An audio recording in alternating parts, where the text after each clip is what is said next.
Bienvenue dans cette seconde vidéo qui fait suite à la première sur l'histoire des CPU x86. Forcément, cette histoire étant un gros morceau de l'histoire informatique en elle-même, peut-être même l'une des plus grandes histoires de la tech car cette technologie est encore utilisée aujourd'hui dans nos machines et compte une quarantaine d'années, eh bien cela demande du temps, un travail de rédaction et j'en passe. Donc j'en profite dès maintenant pour vous demander un petit like sur cette vidéo si vous appréciez mon travail. C'est un geste 100% gratuit, mais cela supporte énormément ce que je fais, donc je vous remercie d'avance. Et aussi, pendant que j'y pense, abonnez-vous à la chaîne pour rejoindre la Team PH. On va attaquer un énorme chapitre de l'histoire du x86, et pas tant sur les sorties en elles-mêmes, car la première vidéo posait déjà un peu les briques de ce qu'était le x86 et était assez fournie à ce niveau, mais dans cette vidéo, on va s'attarder un peu sur tout ce qui se passait en background, parler de l'état du marché et de la concurrence dans les années 80 à 90. Au menu, il y aura de la trahison, des rebondissements, de l'innovation, des prouesses techniques et surtout, je vais vous parler de ce qui pourrait être l'enfance de l'informatique moderne. Allez, j'en dis pas plus, c'est parti.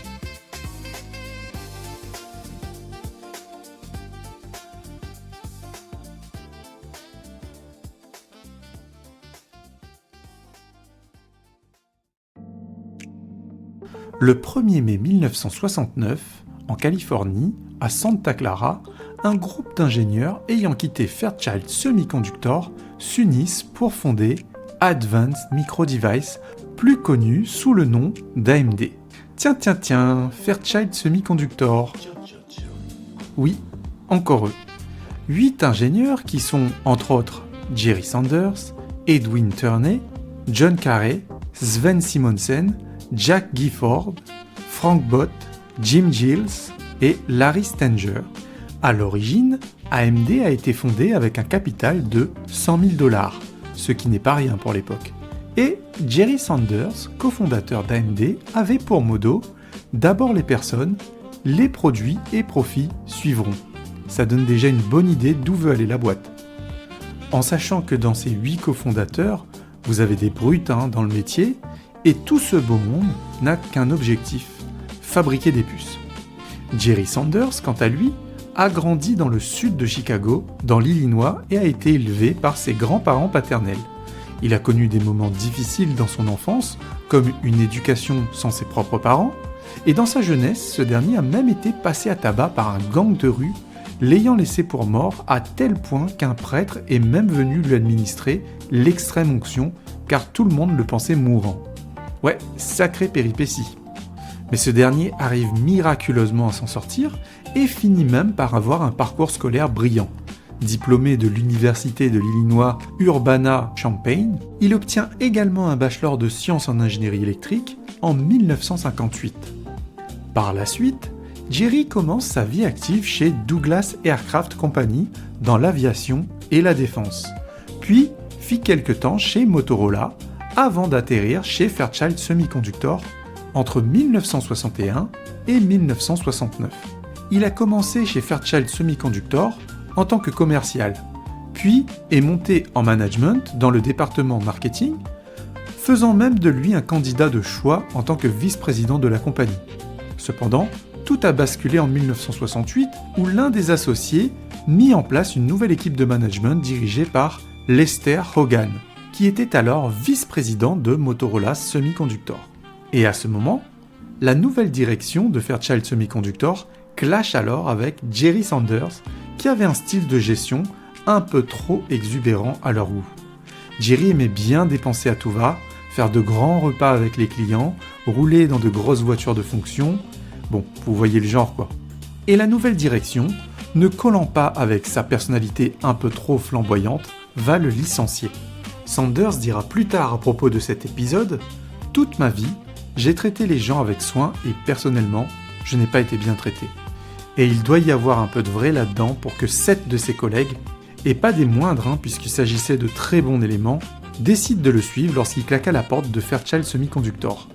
Sanders devint alors CEO d'Advanced Micro Devices. AMD venait de naître.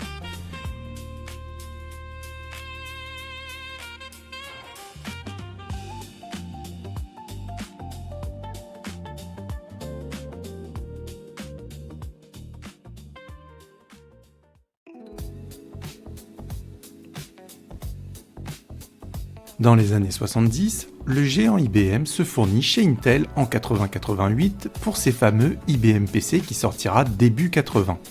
Si vous vous demandez pourquoi j'annonce toujours les dates avant leur sortie, gardez en tête que ce sont les phases de R&D. Un produit n'est jamais créé la veille de sa sortie commerciale. Donc oui, c'est bien dans les années 70 que les contrats IBM-Intel se font. Mais pour que le deal se fasse, IBM a imposé à Intel un second fabricant à des fins de contrôle du risque et aussi afin de satisfaire un besoin de production. Bon, vous le voyez venir, IBM va expressément demander à Intel de collaborer avec AMD pour lui fournir assez de puces. Comprenez qu'IBM ne veut aucune défaillance quant à l'approvisionnement de CPU qui équipera ses futures machines. Donc il opte pour cette solution de fallback obligatoire. C'est une condition sine qua non. Intel n'a pas d'autre choix que d'accepter de partager sa part du gâteau. Et IBM a choisi AMD car ce dernier est fiable. Il a démontré de solides capacités techniques, de même, AMD est juridiquement stable et en mesure de produire en quantité suffisante. Conscient de ce contrat qui va le lier à Intel et de la dépendance envers ce dernier, Jerry Sanders, PDG d'AMD, lança ses équipes sur une nouvelle initiative en 1974, faire le reverse engineering du 80-80 d'Intel. À ce moment, AMD disposait encore des accords de second fournisseur avec Intel pour des puces simples comme le 8008, mais les retards d'Intel pour la livraison des masques pour graver le 80-80 ont rendu nécessaire une reproduction indépendante. Sanders confie donc le projet à Kim Hiley, son frère jumeau Sean Hiley, devenu depuis Ashona Hiley, et Jay Kumar. Une équipe qui était déjà en charge de rétro-ingénierie chez Xerox, donc ils savent y faire. Privée des masques propriétaires d'Intel 8080, l'équipe d'AMD adopte une approche clean room fondée sur le delayering physique. Toi, il te faut monsieur propre. Le clean room est une approche pendant laquelle on sépare les équipes en deux groupes. Une équipe qui travaille en black box pour l'analyse et va déduire le fonctionnement de la puce, mais uniquement à partir de ses entrées-sorties, c'est-à-dire sans connaître le fonctionnement interne et la composition. Un autre groupe travaille en white box sur la nouvelle implémentation, puisque là, ça ne pose aucun problème de savoir comment est constituée la nouvelle puce, car ça sera la puce définitive pour AMD. Et AMD opère de cette façon pour des raisons légales. Concernant le delayering, en gros, ils prennent un exemplaire du 8080 qu'ils décapsulent et découpent couche par couche afin de micro-photographier chaque couche et les projeter sur un mur avec agrandissement afin d'en analyser la constitution. Le die en silicium du 8080 est constitué de 6000 transistors. Les équipes tracent ensuite chaque chemin à la main et chaque connexion. C'est un processus extrêmement laborieux. De cette initiative naît l'AM9080 en 1975, qui est un clone du 8080, plus performant que ce dernier sorti un an plus tôt. Pour en savoir plus sur la puce d'Intel, je vous encourage à voir ma dernière vidéo sur l'histoire des CPU x86. L'AM9080 tournait à 3 MHz quand le 8080 d'Intel était lui cadencé à 2 MHz seulement. Et le pari de Sanders s'est avéré payant, puisque son tour de force a obligé Intel à signer un accord formel de licence croisée en 1976. Toutefois, il est à noter que ce n'est pas la puissance brute qui va faire de lui l'acteur qu'il deviendra par la suite, mais bien la capacité d'AMD à produire des puces, tout simplement. Et par la suite, AMD ne va pas repartir de zéro ou encore inventer la poudre. Intel fournira les plans et le microcode, et AMD ne sera qu'une capacité de production supplémentaire. Intel ne sait pas encore, mais il est en train de créer son futur rival, car de son côté, AMD apprend à faire des processeurs au-delà d'un simple clone. C'est un peu comme si Lionel Messi apprenait au jeune Cristiano Ronaldo comment mieux jouer au foot, ou vice-versa. Ça dépendra de votre point de vue. Et dans les années qui vont suivre, AMD va rapidement donner des sueurs à Intel. Ainsi, l'AM8086, l'AM8088, l'AM80-186 et l'AM80-286 seront produits sous licence Intel et seront respectivement les implémentations des designs des Intel 8086, 8088, 186 et 286. Mais problème, Intel commence à perdre la face vis-à-vis de sa clientèle. Le fait est qu'AMD est bien souvent meilleur que lui en exécution sur ses propres schémas et innovations. AMD obtient bien souvent de meilleures performances Et ça commence à se voir. Dans la vallée, le bruit court qu'AMD, c'est Intel, mais en mieux. En 1982, Intel sort son 286, mais ce dernier traîne des pieds et fournit à AMD les schémas et le microcode qu'en 1984, voire fin 83. Frustré, AMD démarre le chantier avec 2 ans de retard. Mais qu'à cela ne tienne, Intel ne paie rien pour attendre, et quand la M286 d'AMD sort cette année 84, il explose la version d'Intel. La M286 atteint les 20 MHz, alors que ceux d'Intel plafonnent à 12.5. Le sabotage échoue. Et pour Intel, c'est la goutte d'eau. Pour information, un autre fabricant un peu moins connu nommé Harris avait également fait sa version du 286 en atteignant quant à lui 25 MHz. Cette version s'appelait le 80C286. Mais comment AMD a-t-il pu faire mieux avec une puce censée être identique ? La réponse est pourtant simple. Le sabotage d'Intel, qui consistait à retarder l'envoi de la documentation du 80-286, a permis à AMD de profiter des évolutions technologiques des fabs en 2 ans. C'est ce qu'on appelle l'arroseur arrosé. Et de son côté, AMD maîtrise bien mieux le process, et il en tire profit. En 1984, dos au mur, Intel arrête de respecter l'accord avec AMD sur les architectures futures, car s'il ne peut pas gagner, alors il préfère carrément ne pas jouer. Alors le but était clairement de monopoliser les designs de 386 à venir. Mais Intel a avancé vouloir reprendre le contrôle sur l'architecture x86 dans les années à venir. Moui. Inévitablement, l'affaire finit devant les tribunaux et a créé la première bataille juridique Intel versus AMD qui prend fin en 1987, en faveur d'AMD bien évidemment, devant la Cour de Californie. La justice affirme qu'AMD a le droit de fabriquer des puces compatibles x86 conformément aux accords de 1982. Accord qu'Intel a pourtant signé, et Intel réagit en annulant complètement l'accord. Voilà, la guerre est officiellement déclarée entre Intel et AMD, fini les coups de poignard au détour d'une ruelle, on va se donner rendez-vous sur le marché et se taper dessus. AMD se lance donc dans la conception de sa version du 386.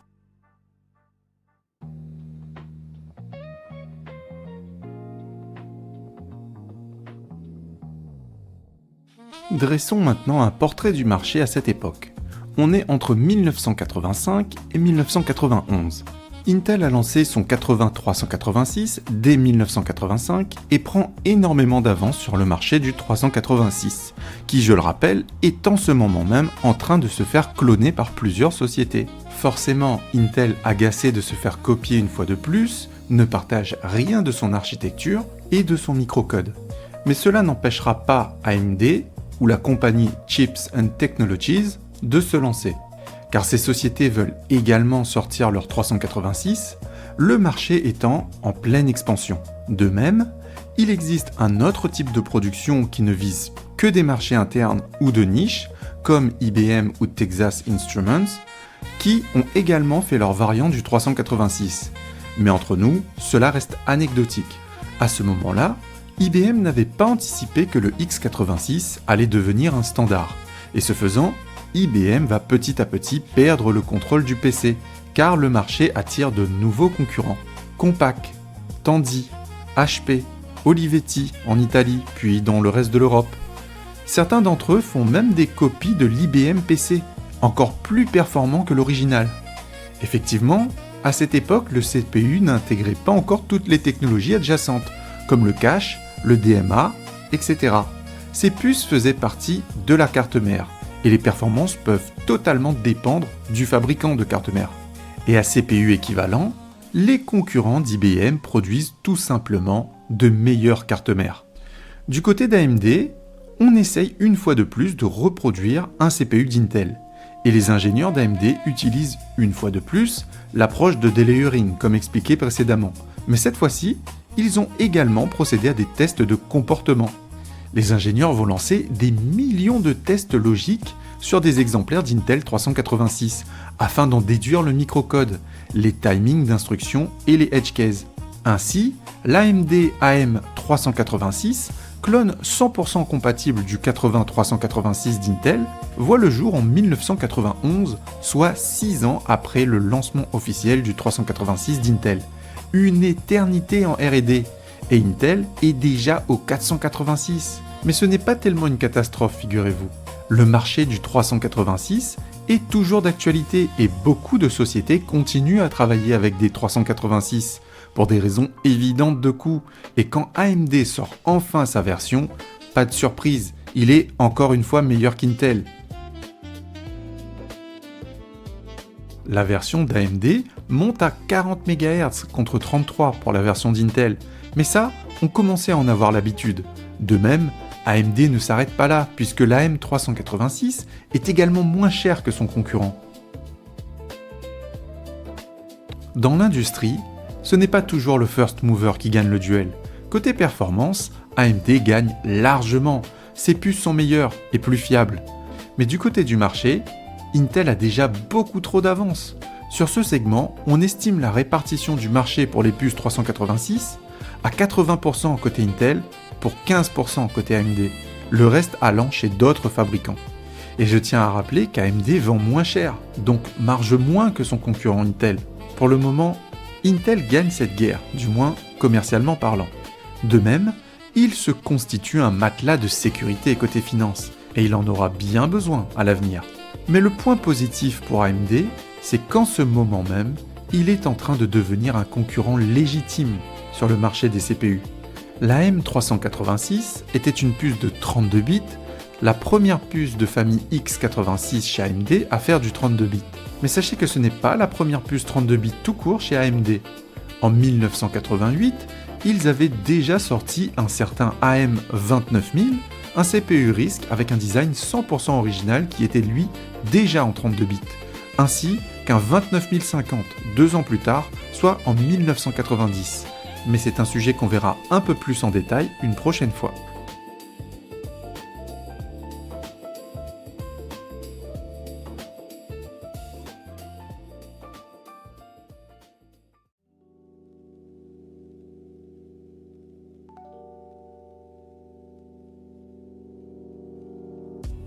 Fin des années 80, Intel occupe 80% des parts du marché. Il inonde les machines avec ses puces, pourtant la sérénité ne règne pas. Derrière les chiffres, Intel vit dans la paranoïa, et à juste titre. Énormément de sociétés copient ses puces, voire font mieux que ce qu'ils proposent eux-mêmes. Et Intel a beau essayer d'être avare de son savoir-faire, au travers de son architecture et son microcode, qu'il garde jalousement, la concurrence joue de méthodes habiles pour s'approprier ses avancées. Si bien que pour cette génération 486, le nombre de sociétés concurrentes explose. En dehors des x86, Motorola et sa série des 68000 continuent d'évoluer, ils atteignent des sommets de puissance, mais Intel les bat commercialement. Car ce dernier vend avant tout la rétrocompatibilité logicielle, donc d'une certaine façon arrive à vendorlock ses anciens clients. Par ailleurs, IBM a beau être client d'Intel pour sa gamme IBM PC grand public, il n'en demeure pas moins un fabricant de puces également avec les PowerPC, mais sur un marché de niche souvent destiné aux entreprises. D'un autre côté, AMD fait de plus en plus parler de lui comme le rival légitime d'Intel, tant il le bat dans l'exécution, mais se fait dépasser sur les ventes, faute de deal avec les revendeurs. Pendant cette période, Intel vit littéralement la peur au ventre. Mais ce stress a du bon, car en interne, les équipes sont en train de révolutionner l'industrie. Certes, sous la pression du management, mais le résultat va chambouler l'informatique à tout jamais. En 1989, lorsqu'Intel sort son 486, AMD de son côté essaye toujours de faire un 386 qui ne sortira que 2 ans plus tard en 1991. Et soyons honnêtes, sur l'instant, Intel met littéralement un tour d'avance à son concurrent. Le 486, sous sa version DX d'Intel, qui dispose pour rappel d'un FPU, pour les opérations en virgule flottante, est 1,5 fois voire 2 fois plus rapide qu'un AM386 d'AMD. Ces deux processeurs se sont retrouvés simultanément sur le marché dans les années 90. Et forcément, ce dernier n'a pas de pipeline, il n'est pas aussi optimisé et ne dispose pas de cache L1. Le pipeline est un procédé qui permet dans certains cas d'exécuter en parallèle sur un même cycle processeur 2 opérations qui ne sollicitent pas les mêmes secteurs du processeur. C'est une sorte de parallélisation avant l'ère du dual-core si vous voulez. De même, une version 486 SX de chez Intel, c'est-à-dire 100 FPU, est quand même devant un AM386 en benchmark, en tout cas dans la majorité des cas. On verra d'ailleurs qu'AMD mettra beaucoup de temps à rattraper le retard technologique, car non seulement il sortira avec 6 ans de retard une puce de génération précédente, mais quand il finit par le faire, Intel lui remettra un tour d'avance avec le CPU de génération suivante. AMD ne tient plus la cadence, et en 1993, il sort enfin son AM486. Et là les amis, accrochez-vous bien, on est peut-être dans la phase la plus compétitive jamais connue dans le monde des CPU. Pas en termes de fabricants qui produisent des processeurs au même moment, mais en termes de révolution technologique entre chaque génération. Car à ce moment précis, nous sommes sur la période où l'écart générationnel entre CPU x86 s'est fait sur l'échelle de temps la plus courte de toute l'histoire du PC grand public.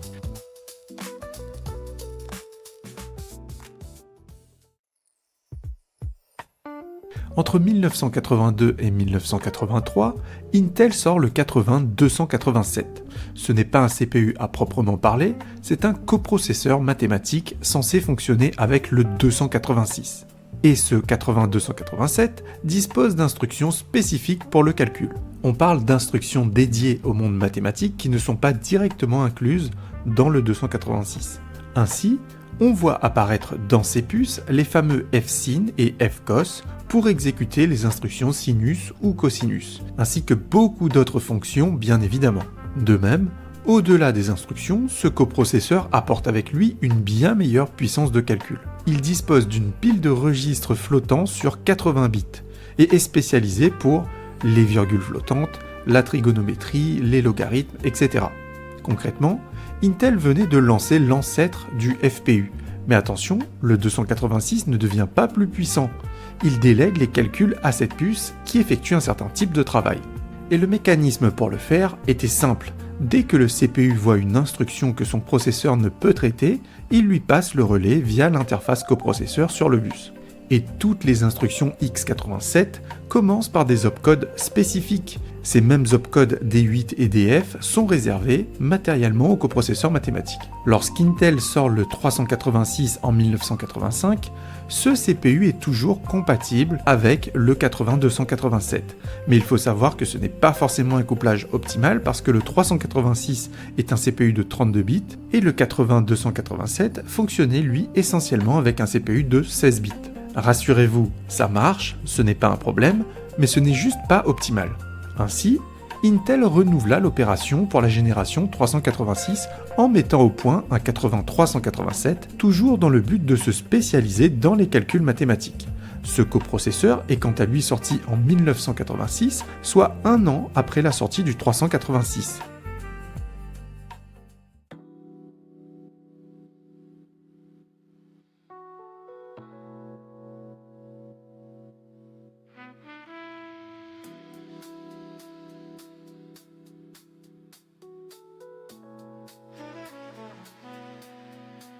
Dans le même temps, chez Texas Instruments, dans la seconde partie des années 80, Tom Brightman et Gerald D. Rogers, aussi appelé Jerry Rogers,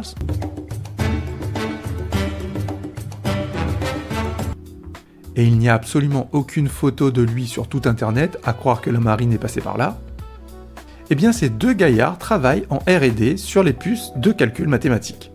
D'ailleurs, deux compères au nom de Tom et Jerry, j'en profite pour dire dès maintenant que je ne ferai aucune blague sur le chat et la souris de même nom. Et Tom et Jerry se disent qu'ils peuvent faire mieux que l'Intel 287 et décident de claquer la porte de Texas Instruments pour voler de leurs propres ailes. C'était un move plutôt audacieux de la part de nos deux compères de quitter une boîte aussi prometteuse pour créer leur propre société.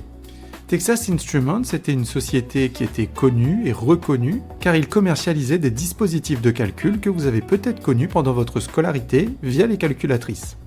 Et ces deux gaillards vont quitter TI pour fonder en 1987 une société que vous connaissez tous, j'ai nommé APT Corporation. Non, finalement peut-être que vous ne les connaissez pas du tout. Et cette société, APT, va recruter un certain Bill Briggs. Et à trois, ils vont décider de concevoir leur propre FPU, comme l'a fait Intel avec son 80-387. Le hasard a voulu qu'APT avait ses locaux juste à côté de Sevin et Rosen, qui était une société d'investissement, et ces derniers ont pris part à l'aventure.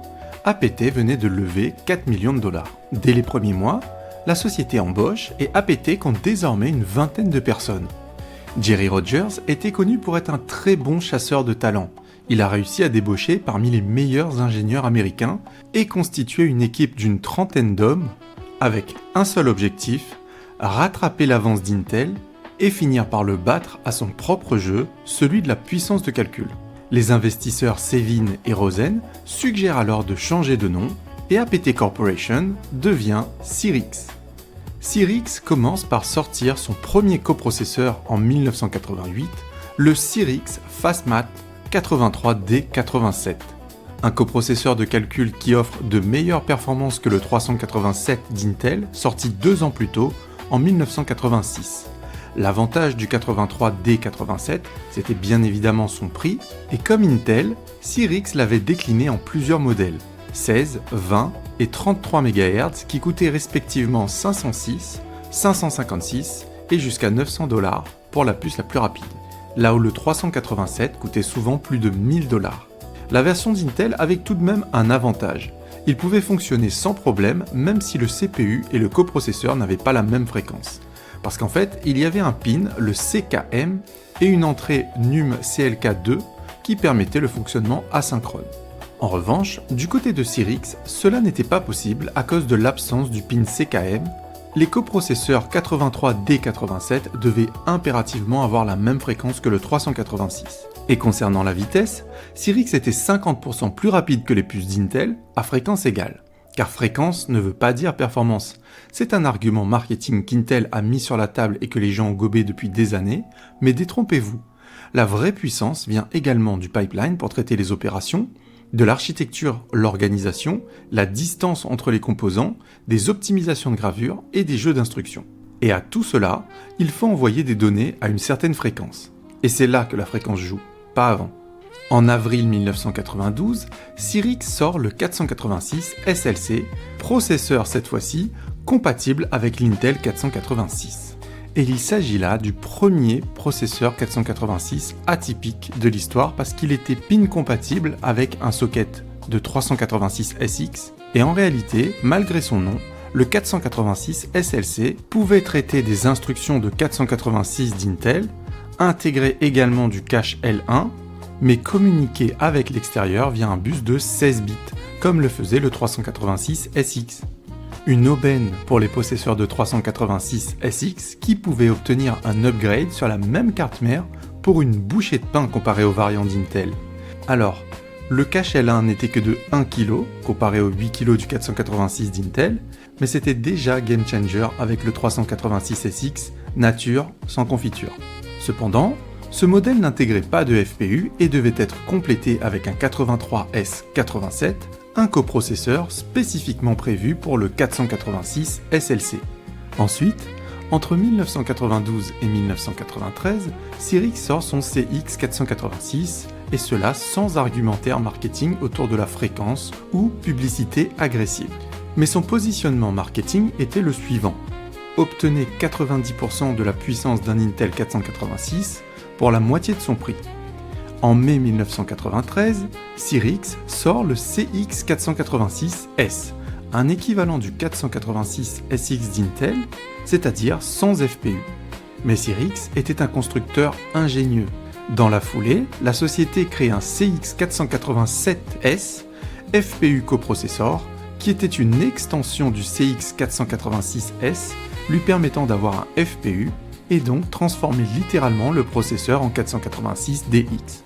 Cette extension se mettait directement entre la carte mère et le processeur, pas besoin d'un socket de plus. Et le CX486S sera décliné en 3 fréquences, 25, 33 et 40 MHz. Par la suite, Cyrix va enchaîner avec les processeurs CX486DX, DX2 et DX4.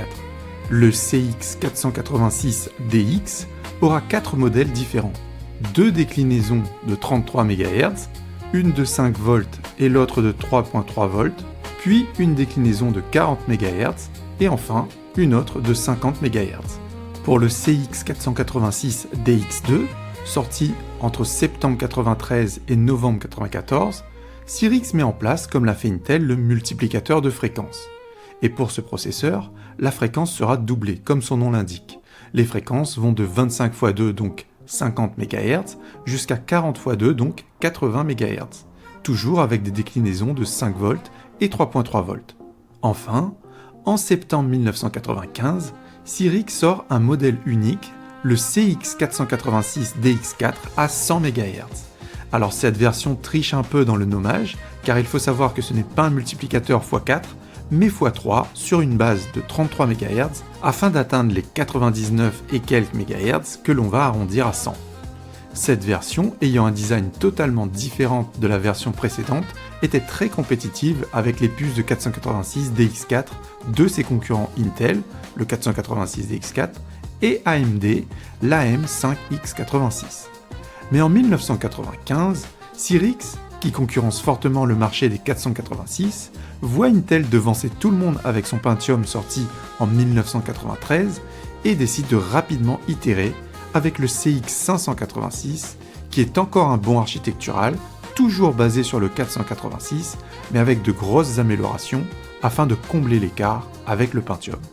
De manière générale, les puces de Cyrix étaient vraiment pas mal, si bien qu'elles lui ont valu un procès avec Intel en 1993 qui a tenté de les attaquer pour non-respect de brevets, Cyrix ayant procédé à une rétro-ingénierie, mais la justice ayant établi que la société a tout de même fait un travail original en gardant la compatibilité avec la puce d'Intel.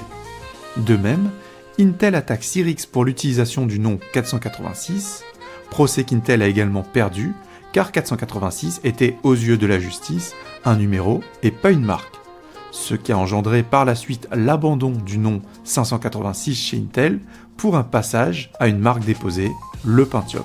Ce qui est marrant là-dedans, c'est qu'Intel lui-même finit par verser 12 millions de dollars à Cyrix pour abus de position dominante, cette bataille juridique ayant servi uniquement à retarder Cyrix dans sa R&D.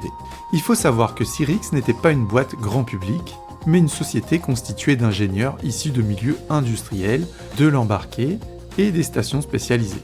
Et la société Cyrix était fabless, c'est-à-dire qu'ils ne fabriquaient pas eux-mêmes leurs propres puces, ils se concentraient sur le design et le microcode, ensuite sous-traités avec Texas Instruments, SGS Thomson et IBM pour la gravure. Le revers de la médaille, c'est que Rogers, connu pour sa capacité à galvaniser ses équipes pour en sortir le meilleur en termes de produits, est un très bon meneur d'hommes, mais pas un aussi bon vendeur. On a beau avoir le meilleur produit du monde, si personne ne l'achète, ça ne vaut rien. Et ça, c'était le talon d'Achille de Cyrix. Ils n'avaient aucun partenariat OEM qui leur permettait des ventes au volume garanti, comme c'était le cas pour Intel. On parle clairement ici d'un partenariat avec IBM, Compaq ou Dell, qui aurait totalement changé la donne. Cyrix a adopté une stratégie de développement organique, en toute indépendance, mais ce n'était pas forcément le choix optimal pour eux.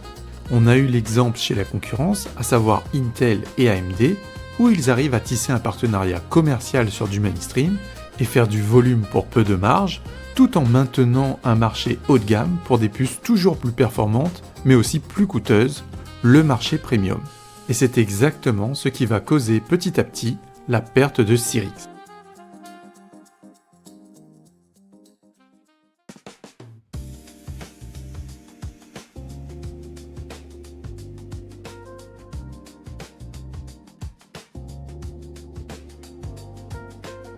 On va parler maintenant de la naissance du Pentium, mais avant tout, laissez-moi vous dresser un portrait de la situation dans les années 90.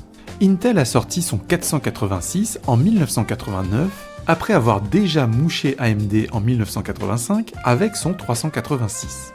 Ils ont plus d'une génération d'avance. Pour autant, Intel vit dans la paranoïa. AMD et Cyrix empiètent sur son marché en copiant ses puces. C'est d'ailleurs pourquoi il dégaine aussi vite son 486, il sait qu'il est en ce moment même en train de se faire copier son 386. Alors il veut montrer au reste du monde qui est le patron. Mais Intel sait que ce n'est qu'une question de temps pour que ses concurrents le rattrapent sur le 386, puis sur le 486. Cyrix est déjà en train de le battre sur les coprocesseurs de calcul, et c'est d'ailleurs pourquoi il veut faire une puce qui fait absolument tout. le 486DX, qui est à la fois processeur et FPU. Le 486DX arrive en 1991, toujours dans ce contexte de paranoïa. On veut toujours faire mieux, faire plus, faire en premier. Et pour le moment, même si Intel a raison, il ne relâche pas la pression en interne, et les équipes continuent d'itérer sur les prochaines innovations. Et avant d'aller plus loin, laissez-moi vous parler d'un homme, Vinod Dham. Né à Pune, en Inde, diplômé d'un Bachelor of Engineering en ingénierie électronique au Delhi College en 1971, alors qu'il a 21 ans, à 25 ans, il quitte sa famille en Inde pour aller étudier la physique aux États-Unis. Il étudie les solid state à l'université de Cincinnati et est diplômé d'un master en 1977. Il rejoint ensuite NCR Corporation en tant qu'ingénieur à Dayton dans l'Ohio. Et Vinod permet même à NCR Corporation d'obtenir un brevet en 1985 en mémoire non volatile. Maintenant, je vais vous rappeler une chose que j'avais déjà évoquée lors de la première vidéo sur la x86. Initialement, Intel n'était pas fabricant de CPU, mais fabricant de mémoire, RAM et ROM. Oui, cette fois j'assume la blague. Et en voyant le savoir-faire de Vinod, Intel l'approche vers la fin de l'année 1979 et le convainc de les rejoindre. Rapidement, Vinod devient l'un des co-inventeurs de la première mémoire flash d'Intel, les TOX. Et par la suite, Vinod intègre le département semi-conductor pour y travailler sur les 386, 486 et 586, renommés depuis Pentium. Le Pentium est né dans un contexte assez chaotique pour l'industrie des semi-conducteurs. Il y avait énormément de concurrence et d'idéologies différentes. D'un côté, on avait l'AIM Consortium avec Apple, IBM et Motorola. De l'autre côté, l'ACE pour Advanced Computing Environment, fondé en 1991 par Compaq, Microsoft, DEC et MIPS.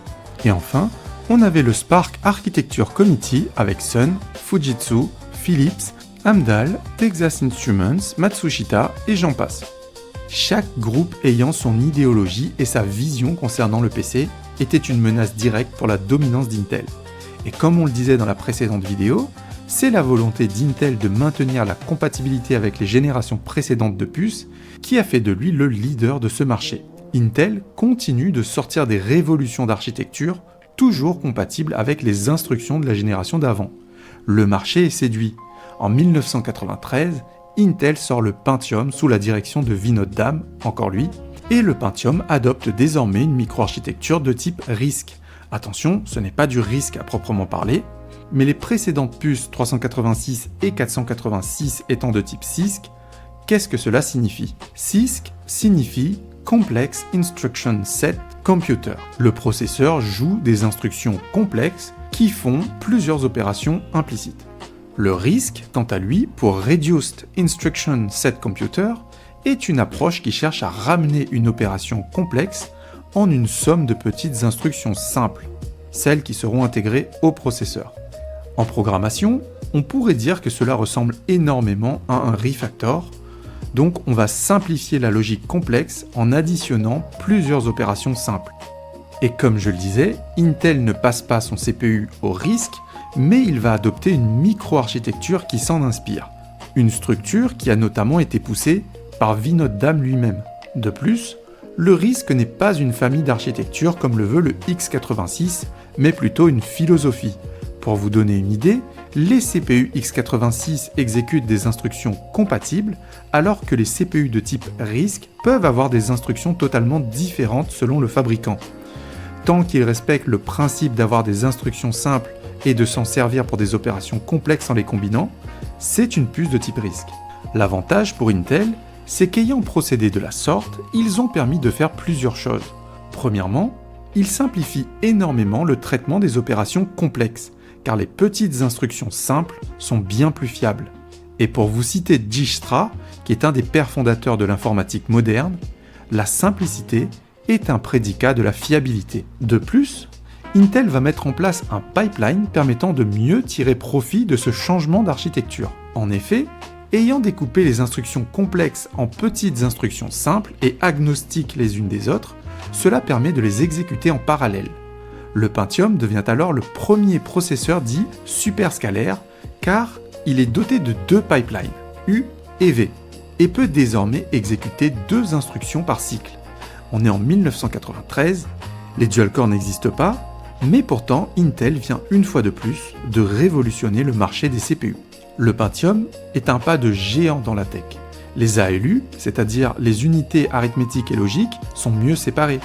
Le cache L1 est également splitté pour les instructions d'un côté et les données de l'autre. Et le Pentium dispose d'un FPU bien plus performant pour rattraper l'avance de Cyrix. Sur l'instant, AMD et Cyrix se font littéralement éteindre. On est en mars 1993 lorsqu'Intel sort son Pentium, et chez AMD, à date, ils n'ont toujours rien d'équivalent à la génération 486. On assiste à une course entre un scooter et une Formule 1.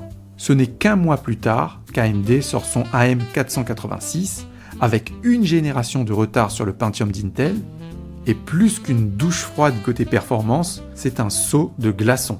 Parce qu'initialement, la stratégie d'AMD consistait à vendre son 486DX 40 MHz moins cher que le 33 MHz de chez Intel. Mais même pour cette génération 486, Intel est tout de même devant sur les benchmarks. Chez AMD, la course s'annonce compliquée et cela fait partie de la stratégie d'Intel qui, après plusieurs procès perdus, après avoir été challengé plusieurs fois sur la puissance par ses concurrents, veut désormais décourager ces derniers en menant une vraie bataille de puissance. Alors je précise tout de même que le Pentium premier du nom reste toujours un CPU d'architecture de type CISC. Il s'inspire du RISC, mais ils n'ont pas encore totalement changé d'architecture. Le mot totalement est important, vous comprendrez par la suite. Milieu des années 90 chez AMD, la nouvelle architecture prend du retard, mais AMD en parle afin de montrer aux consommateurs et à la presse qu'ils sont sur le coup et ne pas se montrer largués. En 1995, AMD parle déjà de son K5, mais clairement ce CPU n'est toujours pas prêt. Il s'agit uniquement d'une tentative de communication afin de rester dans la course. Et pour réduire l'écart qui se creuse avec l'Intel Pentium, AMD tentera de produire un AM5X86. C'est un CPU de 133 MHz, sorti cette même année 1995, soit 2 ans après le premier Pentium d'Intel. Mais ce CPU, également appelé le 5X86-133, n'est autre qu'un AM486, avec un multiplicateur x4 sur une base de 33 MHz pour lui permettre d'atteindre ces fameux 133 MHz. Cet AM486 sous stéroïdes tournera sur des cartes mères de 486 DX2 et DX4. De même, ce 5X86 disposera enfin de cache L1 de 16 kg, soit l'équivalent du 486 DX4 d'Intel. Et même, quelques exemplaires seront capables d'atteindre les 150 MHz. Alors il faut savoir que le socket 3 ne dispose pas d'un multiplicateur d'horloge x4. Il faut passer la carte mère en x2 pour que le CPU tourne réellement en x4. On pouvait également utiliser ce CPU sur un socket 1 ou 2, mais avec un régulateur de tension de 3.3 volts. Avec son coef et son cache L1, ce 5X86 d'AMD sera capable de titiller un Pentium d'entrée de gamme. D'ailleurs, AMD le présentera comme l'égal du Pentium 75 avec un hommage tout particulier, l'AM5X86 P75. C'était la naissance du P-Rating. Le P-Rating est un hommage marketing qu'AMD va utiliser afin de permettre aux consommateurs de faire une équivalence avec les puces concurrentes d'Intel directement identifiables par leur fréquence. Et à cette époque, on utilisait souvent la fréquence comme premier argument commercial pour établir la puissance d'un CPU. Tout comme dans le monde des consoles où l'on parlait de l'architecture du processeur pour les mettre en avant. Les consoles 16 bits désignaient en général les Super Nintendo et Mega Drive, Genesis aux États-Unis, puis les consoles 32 bits avec la PlayStation et la Saturn. Mais ce nommage était fallacieux car on a tous vu que cela menait nulle part. Les fiascos Jaguar, de soi-disant 64 bits, étaient une console de 2 CPU 32 plus 32 et ne sortait que des jeux équivalents à la génération 16 bits qui tournaient sur son coprocesseur de 16 bits beaucoup plus simple à programmer. Ou encore les autres délires d'Amiga CD32 qui ne disposaient pas de jeux de qualité comparable à la génération 32 des consoles. Mais il faut admettre que concernant les PC, l'argument de la fréquence n'est pas si exagéré à l'époque. Il permettait au moins une hiérarchisation des composants qui était un peu plus réaliste que pour les consoles. Et si vous vous dites que cet argument était idiot et que l'avoir poussé commercialement était stupide, eh bien il faut savoir que tout ceci a été créé à cause des consommateurs eux-mêmes. Et aussi un peu à cause d'Intel. Car oui, à cette époque, être équipé d'un ordinateur personnel à la maison ne court pas les rues, et certains foyers n'ont que la télévision comme objet multimédia principal à la maison. Le PC est en pleine expansion et les ménages commencent à peine à s'équiper. Et chez les moldus, difficile de leur faire comprendre ce qui est mieux entre un 386, un 486 ou encore un Pentium ou plus. Madame Michu veut juste savoir si l'écran est en couleur et si c'est rapide. Intel a voulu simplifier sa communication en martelant plus de MHz égale plus de puissance. Cela lui permettrait de vendre toujours plus de CPU de génération supérieure lorsqu'il en sortait un nouveau. Et entre nous, on a un peu la même chose dans tous les domaines. Combien de fois on vous vendra un certain type de voiture parce qu'il fait tant de chevaux ? Parce que dans l'univers informatique à cette époque, il est difficile d'expliquer des notions de microcode, de pipeline, d'architecture, de risque, de CISC à un moldu. Donc la fréquence devient le premier argument commercial pour comparer directement la puissance entre deux CPU, et AMD veut se servir de cet argument commercial mis en place par Intel.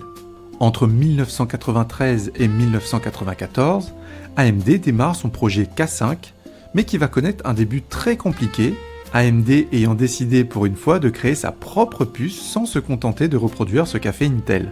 Mais on verra qu'entre-temps il sera aidé par le destin, car Intel qui a tout pour dominer, va pourtant traverser une sacrée tempête. En 1993, Intel sort son Pentium et fait beaucoup parler de lui. Certes, il y a la puissance de calcul, l'évolution architecturale, etc. Mais ce CPU ne se vend pas non plus comme des petits pains, car on parle d'un segment assez haut de gamme pour l'époque. Le 22 mars 1993, le Pentium 60 MHz sort et coûte 878$ sans carte mère et le reste. Oui, on parle du CPU seul, donc il faut bien compter 2000$ pour une machine complète. Donc pour le moment, à part les entreprises qui sont assez développées, le 486 reste toujours le meilleur compromis en matière de rapport qualité-prix. D'ailleurs, le 486 DX4 de 100 MHz sortira un an après et est toujours compétitif avec le Pentium 60 MHz. Le seul domaine où le Pentium a l'avantage, c'est sur les calculs à virgule flottante. Donc, le Pentium est un produit de niche à ses débuts. Il intéresse essentiellement les scientifiques, les concepteurs, ceux qui font de la 3D et autres rendus, et les entreprises. Mais Intel le vend comme la nouvelle référence en matière de puissance informatique. Et ça commence à faire son effet, du moins les ventes décollent petit à petit. Intel se dit que de toute façon ils ont encore une génération d'avance avec les concurrents, et que d'ici qu'il le rattrape, il aura le temps de promouvoir comme il le faut son Pentium. Mais tout bascule en octobre 1994 lorsque Thomas Nicely, un professeur de mathématiques au Lynchburg College en Virginie, effectue des calculs sur les nombres premiers et observe des résultats incohérents. Il va isoler petit à petit les machines et les composants, tout tester un par un en passant par la RAM, l'OS, le compilateur, jusqu'à identifier le coupable. Et pas des moindres puisqu'il s'agit du processeur lui-même, le Pentium qui renvoie des résultats de division erronés. Thomas contacte alors les équipes d'Intel qui ignorent tout bonnement sa requête. Il contacte donc ses confrères par email le 30 octobre 1994 et cela finit même par se propager sur les newsgroups d'Usenet, l'ancêtre des réseaux sociaux sur la niche scientifique. Et là, le scandale explose. On peut presque parler d'un Pentium Gate, tant le scandale va aller loin, et même l'origine du problème était due à la conception des portes logiques du CPU. D'ailleurs, beaucoup d'autres vidéos parlent en détail de ce sujet, donc on va essayer de le résumer assez simplement. L'algorithme de division utilisé par Intel sur son Pentium s'appelle le SRT, soit le nom de ses auteurs, Sweeney, Robertson et Toucher. Et sur les 1066 entrées qu'il faut pour accélérer les calculs, il en manquait 5. Cet algorithme qui sert à accélérer la division stocke non pas les résultats mais les décisions à prendre à chaque étape qui permet de déterminer le prochain chiffre du quotient. Et les 5 entrées manquantes renvoyaient systématiquement 0 lorsqu'on tombait dessus. Ce bug, que l'on finira par nommer le FDiv bug pour Floating Division, était difficile à déceler parce que l'erreur ne se voyait qu'après la 4e décimale. Donc ce n'était pas évident pour tout le monde, si ce n'est quelqu'un d'aussi pointilleux qu'un mathématicien.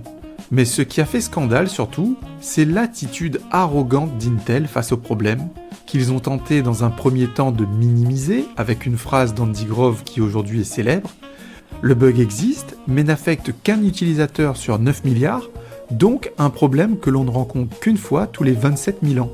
Et surtout, la cerise sur la cerise du gâteau, Intel propose de remplacer les CPU uniquement pour les utilisateurs qui arrivent à démontrer qu'ils ont réellement besoin d'effectuer ce calcul. C'est-à-dire que même si tu as le bug et qu'ils sont conscients d'avoir merdé, ils partent du principe que c'est pas censé être grave et qu'il faut que ça le soit vraiment pour toi si tu veux être remboursé. Mais cette attitude ne va pas passer auprès des consommateurs.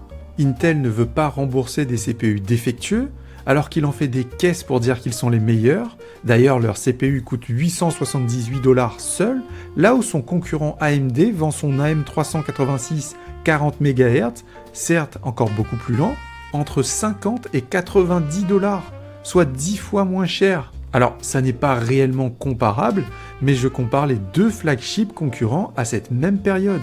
Entre-temps, la presse s'empare du sujet, et les gros clients d'Intel finissent par se retourner contre ce dernier, avec le plus gros poisson d'entre eux à l'époque, IBM, qui a réellement permis un dénouement à toute cette histoire.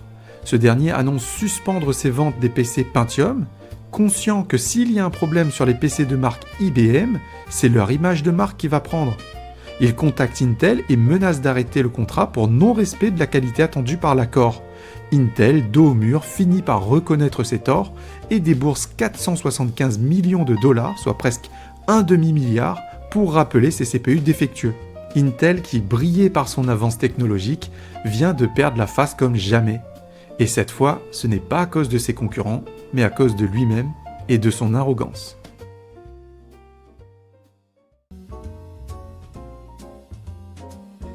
Chez AMD, l'heure est grave.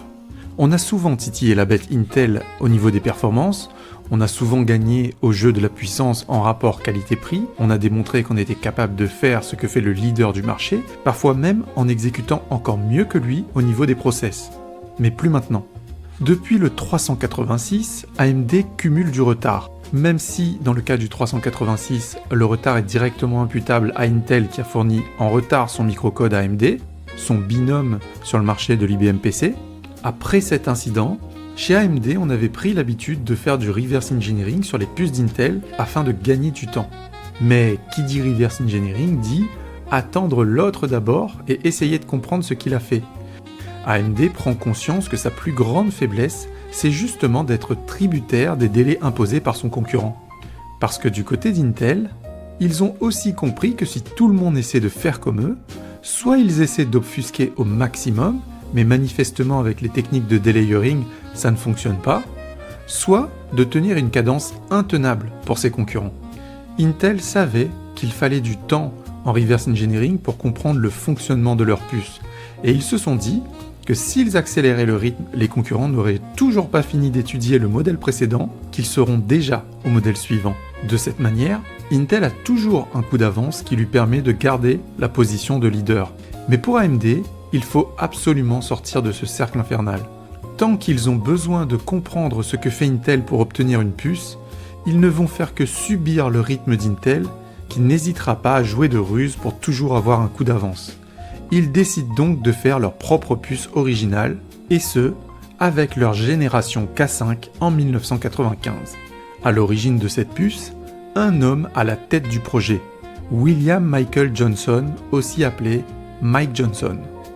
Mike Johnson était un ingénieur brillant qui avait travaillé en tant qu'architecte et designer de CPU RISC chez IBM avant de rejoindre les rangs d'AMD en 1985. Chez AMD, il a été Chief Architect de l'AM29000 ou encore AM29K, le premier CPU AMD original à avoir une architecture 32 bits dans la fin des années 80. Et pour info, c'était également un processeur de la famille RISC. Alors quand Mike Johnson devient lead du projet K5, il veut repartir sur une puce de famille RISC. Et pour rappel, AMD sur ses puces x86 fait tout ce que fait Intel, même s'ils essayent d'obtenir un peu plus de performance. Mais si Intel fait du CISC, ils font du CISC. Si Intel opte pour telle instruction, ils font exactement la même chose, du moins jusqu'à maintenant. Mais Mike Johnson a toujours eu une aversion pour l'architecture x86, telle qu'imaginée par Intel. En 1991, il sort un livre sur l'architecture microprocesseur superscalaire et dit dans ce livre « Le x86 n'a jamais réellement été très compliqué comme architecture, mais c'est juste du grand n'importe quoi. Donc, Avec le K5, tout va changer. On parle d'un CPU fait maison qui a finalement été mis en commercialisation à partir de mars 1996. C'était un CPU RISC avec un design assez fou qui permettait le décodage des instructions x86 avec du traitement parallèle grâce à son architecture. Concernant le cache L1, il avait 16 kg de cache d'instructions, dit 4-ways, donc il pouvait paralléliser jusqu'à 4 accès en simultané, et disposait aussi de 8 kg de cache pour les données. Il permettait également l'exécution dit out of order et spéculative. L'exécution out of order est un procédé qui permet de traiter les instructions dans le désordre, c'est-à-dire dans un ordre optimal, et recomposer le résultat par la suite, de sorte que si l'on devait faire le traitement synchrone sans cette optimisation, on prendrait plus de temps à obtenir un résultat. C'est une prouesse d'optimisation. Par ailleurs, je disais qu'il pouvait décoder des instructions x86 avec du traitement parallèle, c'était grâce à son pipeline superscalaire qui lui permettait de traiter plusieurs instructions par cycle. Et sur papier, il s'agit d'un design plus élégant que celui d'Intel. C'était un super CPU, surtout pour une première puce x86 100% originale. Il était performant, mais ne montait malheureusement pas très haut en fréquence. La fréquence faisait partie des compromis qu'a dû faire AMD pour optimiser son architecture. De même, étant donné que c'était le premier x86 qu'ils essaient de faire eux-mêmes, ils n'ont pas encore une maîtrise totale. En revanche, il était meilleur que les CPU concurrents de chez Cyrix dont on va parler également, mais il faut admettre que le K5 est encore un cran en dessous du Pentium. De manière générale, ce processeur a un peu déçu par ses performances car, sorti 3 ans après son concurrent, ils auraient dû obtenir de meilleurs résultats. Et les clients également ne sont pas convaincus. Et AMD n'a finalement pas signé de gros deals OEM pour cette génération K5. Dans tous les cas, en matière de vente, le K5 n'a pas réussi à faire mieux que son prédécesseur, l'AM486. Chez Cyrix, on lance en interne le projet M1. Très joli nom me direz-vous, peut-être une inspiration pour Apple Silicon plus tard. Non, je déconne. Quoi qu'il en soit, ils veulent rivaliser avec l'architecture Pentium d'Intel. Et bien que les chiffres ne soient pas réellement communiqués, on peut rapidement deviner qu'ils n'allaient pas très bien financièrement. Contrairement aux autres sociétés, Cyrix n'a pas eu de gros deals OEM lui permettant de faire du volume et d'engranger énormément de ventes. Ajoutez à cela le fait que le 5X86 n'a eu qu'une durée de vie très courte sur le marché, car on parle tout bonnement de 6 mois d'existence, ce qui est très peu, avec la pression de la concurrence Intel surtout, qui accélère ses sorties, et qui est aussi celui qui donne la cadence en matière d'innovation, Cyrix ne tient plus trop le rythme. La société passe de 5% du marché en 1993 pour la génération 486, ce qui n'est pas rien, à une série de procès qui l'épuisent financièrement, même si Cyrix finit par gagner. Il a probablement déboursé en avance les frais d'avocat et doit attendre d'être dédommagé par Intel, reconnu coupable de plusieurs infractions. Après une génération 5X86 qui ne s'est pas bien vendue et qui doit déjà laisser sa place à la succession, car pas suffisamment compétitif, surtout au niveau des performances. La société Cyrix tente quand même un coup de poker en travaillant sur la génération qui suit, le 6X86. Ils injectent tout ce qui leur reste de trésorerie en espérant faire suffisamment de ventes pour amortir dans un premier temps et faire du bénéfice par la suite. Le 6X86 voit le jour en octobre 1995, mais n'atteint réellement le marché qu'à partir de 1996. Et d'après son P-rating, un 133 MHz de chez Cyrix pouvait concurrencer un 166 MHz d'Intel, grâce notamment à son architecture. Cyrix a également opté pour 2 pipelines, le 6X86 est donc lui aussi superscalaire. Cyrix est le premier CPU x86 à bas prix qui fait de l'exécution out of order, avant même AMD et son K5. Ainsi que d'autres optimisations comme l'exécution spéculative, la prédiction de branchement ou le renommage des registres. Sur le papier, Cyrix tient là une pépite d'innovation. Lorsqu'ils sortent le 6X86 en fin 95 début 96, ils s'étaient basés sur des benchmarks spécifiques comme Winston 96 et d'autres applications de bureautique. Et à cette époque, l'integer, donc le calcul à nombre entier, régnait en roi. Et sur les premiers benchmarks, Cyrix était donné vainqueur comparé au Pentium d'Intel. Rapidement chez Cyrix, ils vont s'empresser d'en parler à la presse et vanter leur 6X86. Malheureusement, Cyrix ne s'en est pas rendu compte tout de suite, mais Intel misait lui sur un tout autre tableau. Il avait une architecture très optimisée également, des ventes garanties et surtout un timing divin digne d'un alignement des étoiles. Ce qui a plombé Cyrix, ce sont ses performances qui comparativement étaient un peu mieux qu'Intel sur certains aspects comme le calcul des entiers, mais qui étaient très loin derrière dans d'autres domaines, notamment en matière de calcul à virgule flottante. Un Pentium 133 MHz, qui était la référence de base, atteignait 32 à 33 mégaflops. Un K5 de 116 MHz, qui en P-rating concurrence directement un Pentium 166, atteignait quant à lui les 25 voire 28 mégaflops. Mais le Cyrix 6X86 ne dépassait pas les 8 à 9 mégaflops. Donc est-ce qu'on peut dire que c'est un mégaflop ? Je pense bien oui. Et autre problème, chez Intel, avec toute son avance, lorsque Cyrix annonce le 6X86 et donne des détails de son architecture, on ne sait toujours pas ce que cela va donner au niveau des performances. Et vu la communication de Cyrix sur les benchmarks, pris de panique sur l'instant, Intel sort également son Pentium Pro le 1er novembre 1995, avec des technologies très similaires à ce qu'a annoncé Cyrix. Mais déjà qu'un Pentium de base mettait une raclée au 6X86 en calcul à virgule flottante, parce qu'avec un Pentium de 200 MHz on atteignait les 56 mégaflops, Cyrix était déjà à la ramasse avec son ridicule 9 mégaflops. Désormais, avec le Pentium Pro 200, on atteint entre 65 et 75 mégaflops. Intel pulvérise son concurrent comme un vulgaire moustique. C'est un gouffre colossal qui pouvait monter jusqu'à x10 en termes de différence de perf entre les deux CPU. Et on peut même dire que c'est un peu le comble pour une société se voulant scientifique à la base. Il faut le rappeler, Cyrix était initialement des coprocesseurs dédiés au calcul. Et sur son propre terrain, Cyrix vient de prendre une correction qu'il n'oubliera jamais. En effet, cette contre-performance arrive au pire des moments. Les années 96 et par la suite sont marquées par un tournant majeur pour l'usage du PC.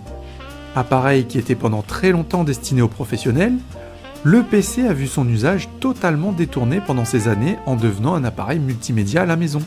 Avant cette phase d'équipement massif des foyers, ces derniers possédaient soit des Amiga ou Atari des années fin 80, soit rien du tout à part une télévision.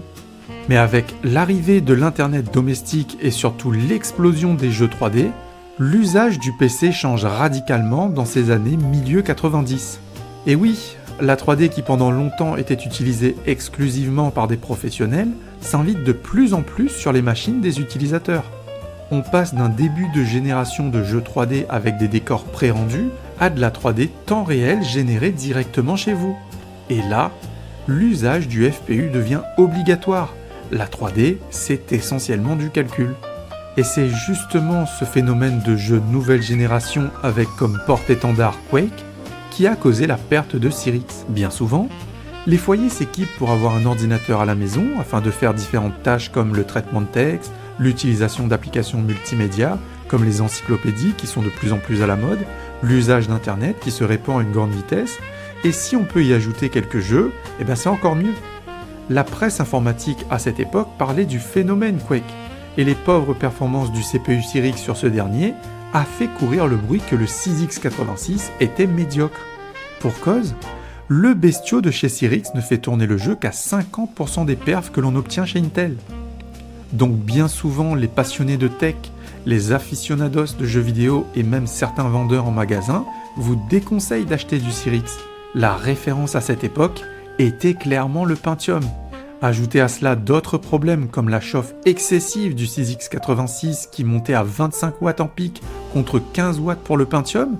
Ce TDP rendait particulièrement difficile à refroidir, certains CPU ont même fini par brûler, et si le CPU chauffe, les problèmes vont en cascade, avec le fait de devoir plafonner les fréquences pour limiter les températures. C'est d'ailleurs pourquoi le 6X86 ne montait pas autant en fréquence qu'un Pentium. Pour résoudre ces problèmes de chauffe, Cyrix passe d'une gravure de chez SGS Thomson à IBM, rendant la puce 50% plus petite, le process étant plus maîtrisé chez IBM, et cette réduction de finesse de gravure va aider à limiter la montée en température du processeur. Cyrix a bien tenté de redresser le tir en janvier 1997 avec un 6X86L pour low power, mais on est déjà en 1997 Et Intel enfonce le clou avec ses Pentium MMX dotés de capacités multimédia directement dans le processeur. Désormais, un CPU peut traiter 57 nouvelles instructions, les comparaisons logiques sur des vecteurs entiers, les multiplications avec accumulation, le traitement vidéo et la décompression, le traitement d'image, le mixage, tout un tas de nouvelles choses multimédia, avec notamment l'usage du SIMD, Single Instruction Multiple Data, qui permet de paralléliser une opération sur plusieurs données en un seul cycle CPU. Donc vous imaginez bien à quel point c'est pratique quand on fait du traitement d'image et que les opérations doivent se faire sur chacun des pixels. Idem pour la vidéo qui est la même opération mais sur une série d'images. Et sur tous ces aspects, le 6X86 est largué. Alors Cyrix tente également en juin 1997 de sortir un 6X86MX, une puce compatible MMX, mais sa réputation de mauvais CPU pour le jeu le précède, et Cyrix n'arrive plus à se défaire de cette image. Cette même année 1997, Cyrix sera revendu à National Semiconductor pour 550 millions de dollars. La société Cyrix n'aura jamais réussi à se défaire de ses dettes, à suivre la cadence avec l'innovation tout en jonglant avec les batailles juridiques. Et pour vous donner une idée, Cyrix faisait dans ces années 96-97 entre 200 et 300 millions de dollars de CA, qui, à côté des milliards d'Intel, était somme toute un petit caillou dans la chaussure. Ce qu'Intel a surtout réussi à faire et que Cyrix n'a pas réussi, c'est de sécuriser des deals à grande ampleur avec des revendeurs. Lorsqu'Intel avait la garantie de vendre plusieurs milliers d'unités de puces une fois fabriquées, Cyrix, lui, les fabrique d'abord et les met sur le marché ensuite en croisant les doigts pour que ça se vende. Et Cyrix n'était définitivement pas une bonne affaire car 2 ans plus tard, National Semiconductor va le vendre à la découpe à VIA Technologies pour 120 millions de dollars, soit une décote de presque 80% de sa valeur.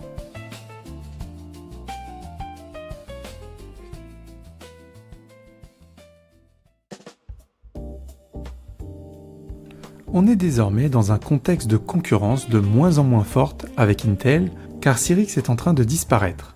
Il reste Intel et AMD, les piliers de l'informatique grand public qui le resteront jusqu'à aujourd'hui. Intel domine toujours son marché, pourtant tout n'est pas fini. Vous allez voir qu'une fois de plus, le destin va décider de perturber la tech et ce, de la meilleure façon. En 1995, Intel explose tout avec son Pentium sorti 2 ans plus tôt. Les concurrents ont commencé à dégainer, mais ils ont toujours du retard. Pour le moment, personne ne rivalise. Mais chez Intel, un cadre commence à tourner en rond. Vinod Dham, souvenez-vous, je vous ai parlé de lui. Celui que l'on appelle le père du Pentium traverse ce qu'il appelle être une crise de la quarantaine. Vinod a fait plus de 15 ans chez Intel. Il pourrait y rester à vie et serait bien traité par ces derniers qui le payent sur l'instant un salaire de 1 million de dollars annuels. J'imagine également qu'il possède quelques actions Intel, il n'a plus rien à prouver. Il est connu, reconnu et respecté. Il est vice-président à 45 ans, mais au fond de lui, il s'ennuie. À côté, dans la Silicon Valley, tout bouge très vite. Des sociétés se créent chaque jour, innovent et créent de nouvelles révolutions. Vinod se sent, selon ses termes, comme un professeur titulaire. Pris dans la routine, il a envie de challenge et décide de claquer la porte d'Intel en 1995. Vous savez ce que l'on dit, quand il n'y a plus de combat, le dernier adversaire, c'est vous-même. Forcément, chez Intel, on est un peu triste de perdre un bon élément, car il était très apprécié des équipes et aussi du management. Mais quelque part, on ne va pas non plus pleurer son départ. Après tout, il coûtait quand même cher à la boîte, et puis les équipes savent y faire également. Ils ont appris à ses côtés, Intel peut continuer à compter sur ses équipes de talent. Mais le départ de Vinod Dham ne sera pas anodin. Peu après, il rejoint une start-up qui a un énorme potentiel, la société NextGen, qui fait de la R&D dans les semi-conducteurs, fondée par Tempe Thomas et financée par Compaq, ASCII et le fonds de capital risque Kleiner Perkins. Au commencement, NextGen a fait un début dans les CPU un peu catastrophique avec un lancement raté d'une puce de génération 386. En revanche, ils ont aussi fait une puce, le NX 586 en 1994, qui concurrence directement le Pentium entre 80 et 90 MHz. Vinod Dham devient le COO, pour Chief Operating Officer, de NextGen et va rejoindre une équipe pétrie de talent. Rapidement, ils tiennent déjà une petite révolution. Malheureusement, leur puce n'est pas compatible avec le bus Pentium, pourtant la plus répandue sur le marché. Du côté d'AMD, on est dans la tourmente avec les ventes du K5 qui ne décollent toujours pas, et la direction d'AMD cherche une solution de retournement. Et c'est à ce moment que le destin va venir mettre un petit coup de baguette magique pour AMD. D'après la rumeur, c'est Bill Gates lui-même qui présente Jerry Sanders, alors CEO d'AMD, à un certain Atik Raza, devenu en 1991 CEO de NextGen, en lui disant justement que NextGen était une start-up prometteuse en design de CPU et qu'il tenait en ce moment même un design révolutionnaire. Il ne croyait pas si bien dire, puisqu'AMD va officiellement racheter NextGen le 17 janvier 1996 pour la coquette somme de 850 millions de dollars, et c'est un signal assez fort. Cyrix sera revendu l'année d'après pour moins de valeur que cette start-up, pourtant inconnue du grand public. Mais le prix de rachat vient aussi de la valorisation donnée par les VC ayant également injecté de l'argent dans NextGen. Et aussi, il faut le dire, son fort potentiel comme ils l'ont démontré avec le NX 585. Dans les coulisses de la tech, à la Silicon Valley est en train de se produire le deal qui va changer les décennies qui suivront. Parce que cette acquisition d'AMD va lui permettre de faire des prouesses dans les années qui vont suivre au travers des CPU K6 et K7. L'AMD K6, basé sur l'architecture du NX 686, provient des laboratoires de NextGen, sous la direction de Greg Favor. Avec qui, d'après vous, comme groupe VP chez AMD pour superviser le lancement du K6 ? Vinod Dham, lui-même, qui de mieux que le père de l'Intel Pentium pour lâcher son némésis sur le marché ? Vous le voyez venir, le retournement de crêpe ? Parce que chez Intel, au départ de Vinod, ils ne l'ont absolument pas vu. Et j'imagine que Vinod lui-même ne l'avait pas vu. Car Intel, étant très dominant au moment de son départ, a pu se dire « Ok, il part, mais pour aller où ?» Car dans la Silicon Valley, il n'y avait pas vraiment de challenger à leur niveau. Mais aujourd'hui, ce dernier joue un rôle clé chez son concurrent le plus tenace, AMD. Et ce K6 va littéralement inverser le rapport de force en matière de puissance brute. Commercialement, Intel reste le leader et possède toujours autant de parts de marché, mais il se pensait déjà débarrassé de la concurrence en matière de puissance et avait déjà axé sa communication sur « nous sommes les meilleurs ». Intel se prend de nouveau un coup de pression immense et cela va replonger la boîte dans un cycle de paranoïa. Le K6 sort le 2 avril 1997 avec les fréquences 166, 200 et 300 MHz et un cache L1 de 64 kg. Forcément, Intel doit réagir pour dire qu'il est meilleur et sort le mois suivant, en mai 1997, son Pentium 2 avec les fréquences 233, 266 et 300 MHz. Avec un cache L1 de 32 kg en 1616 données et instructions et un cache L2 cette fois-ci de 256 kg. Et ce tableau de Roy Longbottom, qui est un comparatif de performance sur les calculs à virgule flottante, montre à quel point le K6 casse le marché. Sur 3 runs, le K6 266 MHz sort 66, 41 et 23 mégaflops, le Pentium 2 à fréquence équivalente sort 67, 60 et 42 mégaflops. De même, un K6 de 300 MHz sort 76, 47 et 26 mégaflops, alors qu'un Pentium 2 à 300 MHz sort 76, 67 et 47 mégaflops. Après, relativisons un peu, le K6 a beau être performant comme jamais dans l'histoire d'AMD, le FPU reste son talon d'Achille, et dans ce domaine, Intel a toujours son mot à dire, et on le voit. Mais avec son positionnement tarifaire extrêmement agressif, entre 244 et 469 $, pour des fréquences allant de 166 à 233 MHz, cela va forcer Intel à décliner ses gammes pour s'aligner au niveau tarifaire dans une gamme que le public connaîtra sous le nom de Celeron, sorti le 15 avril 1998. C'est un CPU Pentium privé d'une partie de sa mémoire cache, dont la première itération est tellement mauvaise, car initialement Intel avait totalement supprimé le cache L2, a forcé Intel à réagir de nouveau en août 1998 pour produire un Celeron 300A afin de rectifier le tir.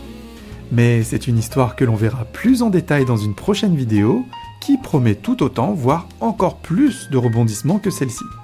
Les années 90, période que j'ai personnellement connue et adorée en tant que passionné de hardware, représente à mes yeux la période où la transformation était la plus visible immédiatement. Je veux dire, si l'on regarde aujourd'hui, on a du matériel de fou, on peut faire du ray tracing, du path tracing, etc. Mais entre nous, ce sont un peu des détails, car les jeux avant tout ça étaient déjà beaux. Je veux dire, vous avez vu les Splinter Cell, les Tomb Raider depuis le reboot? Qu'est-ce qu'a apporté le ray tracing dans un Battlefield 5 comparé à un Battlefield 3 qui était déjà beau? Dans les années 90, les améliorations CPU et GPU ont rendu possible des jeux qui ne l'étaient pas du tout avant. Et ça se voyait immédiatement. Le changement de support pour passer au CD a apporté les voix et des dialogues dans les jeux, et je vous parle du PC bien avant la PlayStation ou la Saturn. L'évolution était majeure à chaque itération, et ça ne semble plus avoir été le cas par la suite. En tout cas, cette époque laissera forcément nostalgique ceux qui l'ont connue. En attendant la prochaine vidéo, je vous laisse sur des images de jeux de cette génération incroyable, et vous dis à la prochaine. Jusque-là, portez-vous bien.